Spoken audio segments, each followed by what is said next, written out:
Il est temps de prendre des nouvelles du CAC 40. On retrouve notre expert pour Chronoca, Xavier Fenot. Bonjour Xavier. Bonjour Rosine.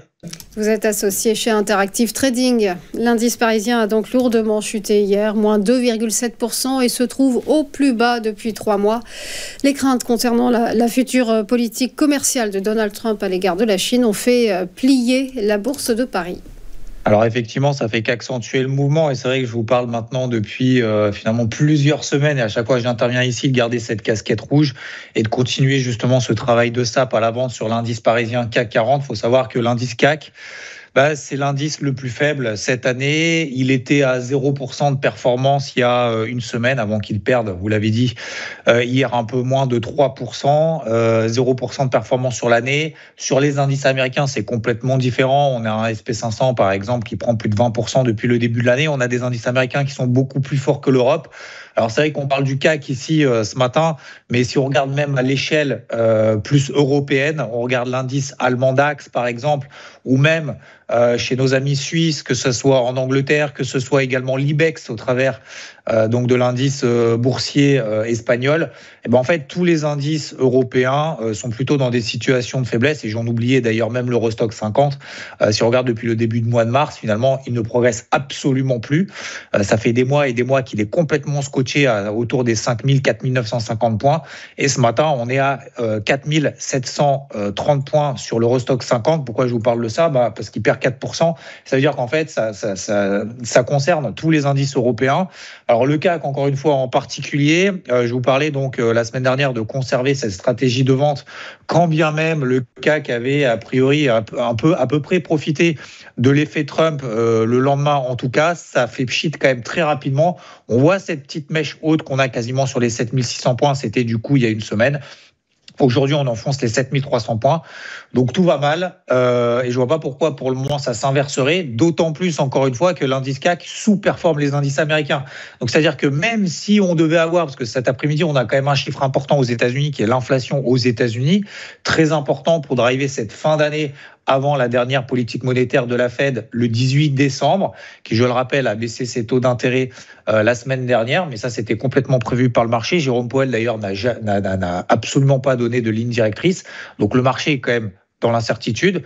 Donc, il suffirait même d'ailleurs que le chiffre cet après-midi aux États-Unis soit pas bon au niveau de l'inflation. Si ça doit être supérieur aux attentes, on attend 0,2% d'inflation sur le mois d'octobre. Donc, une inflation qui passerait sur 12 mois glissants de 2,4 à 2,6%. Si ce chiffre ne devait pas être bon, on devrait avoir une petite consolidation sur les marchés américains. Et sachant que le CAC baisse déjà, alors que les indices américains ne baissent pas, même si hier on a eu une petite phase de latérisation, mais globalement, voilà, depuis des semaines, les indices américains ne font que monter. Je donne pas cher de la peau du CAC 40. Donc pour le moment, clairement et techniquement, si on parle que de ça sur le CAC, je vous disais sous 7006, 7007, je continue à travailler à la vente. On est sous 7003 aujourd'hui. J'ai pas encore pris de bénéfice sur ces positions à la vente. Je commencerai éventuellement à me poser la question sur les 7120. On n'en est pas très loin maintenant.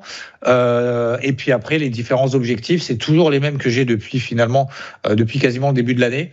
6950, mais surtout les 6800 points. 6800 points, ce sont les plus bas finalement qu'on avait connus en fin d'année 2023, avant que le CAC passe justement des 6800 à 8200. Et depuis finalement les 8200, on voit encore une fois que le CAC est dans une situation de faiblesse. Si on devait passer au-dessus des 7300 points, par je ne sais quelle nouvelle, alors c'est vrai, vous parlez effectivement des plans de relance éventuellement, guerre commerciale avec la Chine, mais surtout on avait parlé, vous vous souvenez, il y a quelques semaines, du plan de relance en Chine qui avait permis au CAC de passer au-dessus des 7006, 7007. Finalement, ça a fait pchit quand même assez rapidement, ça a permis justement temporairement, en tout cas, de relancer et donner des espoirs sur le secteur du luxe, qui a un gros poids sur l'indice CAC 40. Ça n'a pas fonctionné. Donc en tout cas, tant qu'on est aujourd'hui maintenant sous les 7300 points, donc je baisse mon seuil de 7007, 7006 à 7003.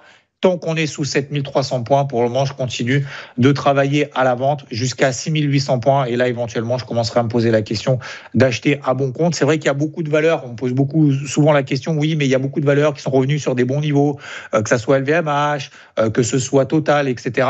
Oui, mais aujourd'hui, on n'a absolument aucun signal positif. Et encore une fois, vu qu'on sous-performe les indices américains, il suffirait qu'il y ait la moindre petite mauvaise nouvelle aux États-Unis, en tout cas cet après-midi, on va surveiller le chiffre d'inflation aux États-Unis pour que l'indice CAC finalement plonge encore un petit peu plus bas. Donc voilà, il faut s'armer de patience si on cherche des points d'achat, à mon avis. Et si on est vendeur, moi en tout cas sur le CAC, je continue de travailler à la vente tant qu'on est sous les 7300. Direction 7100 dans un premier temps et puis ensuite par extension 6800 points où là je commencerai à me poser la question d'acheter à bon compte. Merci beaucoup Xavier Fenot pour votre analyse et belle journée à vous. À suivre les Market Movers avec Daniel Cohen de Lara. À tout de suite.